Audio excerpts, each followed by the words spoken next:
Salut les fans, c'est bientôt Noël et qui dit Noël dit... Gastro.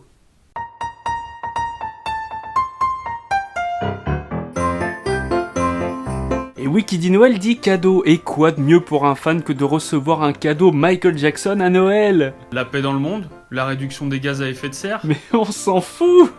On a tous des cadeaux en tête qu'on rêverait de se voir offrir à Noël. Personnellement, il y a 2 cadeaux Michael Jackson que j'ai reçus à Noël et qui m'ont franchement marqué. Le premier, c'est cette cassette de Dangerous que j'ai reçue à Noël en 1992 avec un poste double cassette 2x5 watts auto-reverse.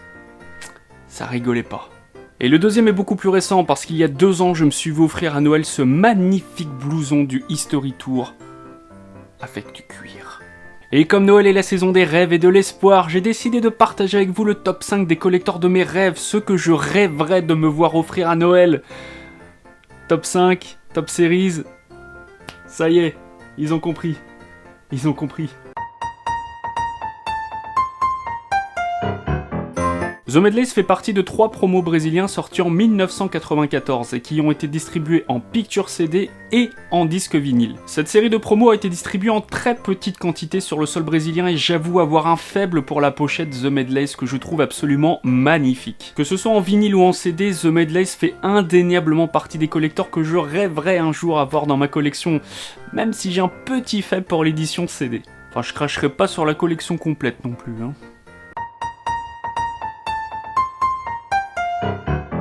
Fantasme de nombreux fans m'écoutant quasiment un mois de salaire, The Signature Series fait indéniablement partie des collecteurs quasi intouchables. En 1993, Sony lançait une campagne promotionnelle destinée à remercier ses clients pour l'achat d'un appareil de la gamme. Ce CD devait donc être donné en cadeau aux acheteurs de certains produits de la gamme et contenait entre autres une version inédite de Heal the World dans laquelle Michael présentait sa fondation du même nom. Mais les ennuis judiciaires de Michael cette année-là auront raison de cette promotion qui ne resta donc qu'au stade préparatoire. Et donc seuls des exemplaires tests de ce CD qui devait être commercialisé à plus grande échelle ont été édités.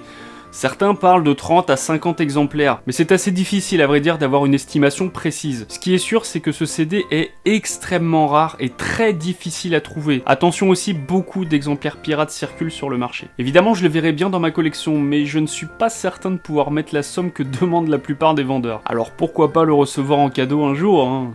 Bon, je dis ça, je dis rien, hein.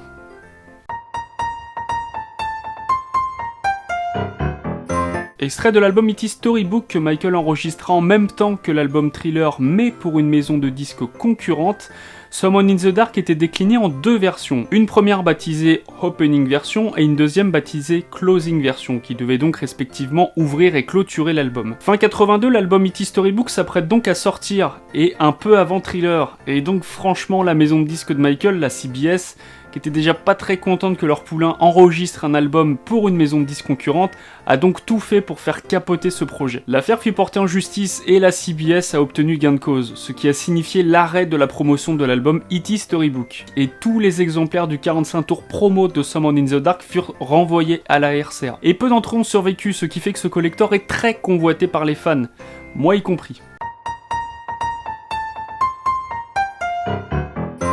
En 1997, la promotion de l'album History commençait à toucher à sa fin, et Michael voulait sortir un dernier single en utilisant le titre Smile. Sony Music commande donc une série de singles en format CD et vinyle, et une photo originale est utilisée pour illustrer la pochette de ce futur single. Elle s'inspire ouvertement de l'affiche du film The Kid de Charlie Chaplin, pour marquer le fait que la chanson Smile est extraite d'une musique d'un film de Chaplin. Mais en l'occurrence c'était pour les temps modernes. Enfin quoi qu'il en soit, Michael voulait tourner un clip pour l'occasion, mais Sony était pas très chaud à cette idée. Il faut dire que la promotion d'History touchait à sa fin et que Sony avait déjà investi beaucoup d'argent dans cette promotion. Et donc pas question pour eux de dépenser encore plus d'argent alors que la promotion allait s'arrêter. Le projet est donc tombé à l'eau et la promotion a été annulée. Et tous les exemplaires ou presque commandés par Sony ont donc été envoyés au bûcher. Mon préféré dans cette collection reste le maxi vinyle qui a été aussi le plus copié par la suite. Mais j'ai jamais acheté un exemplaire pirate. Non. Non, parce que pour moi ces vinyles n'ont aucune valeur. Mais je ne désespère pas pour autant.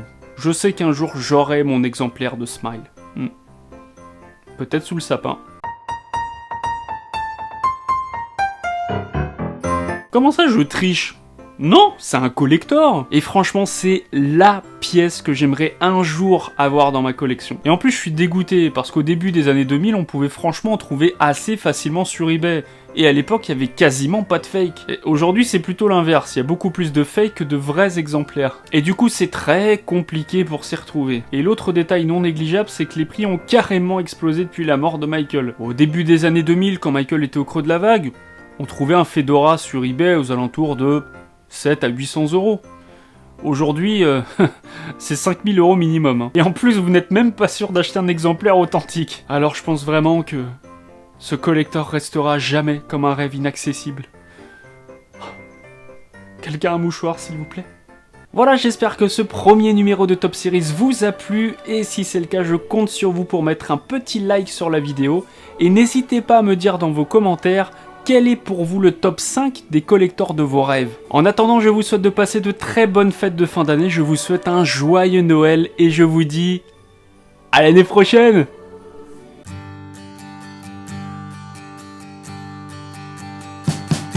We wish you a Merry Christmas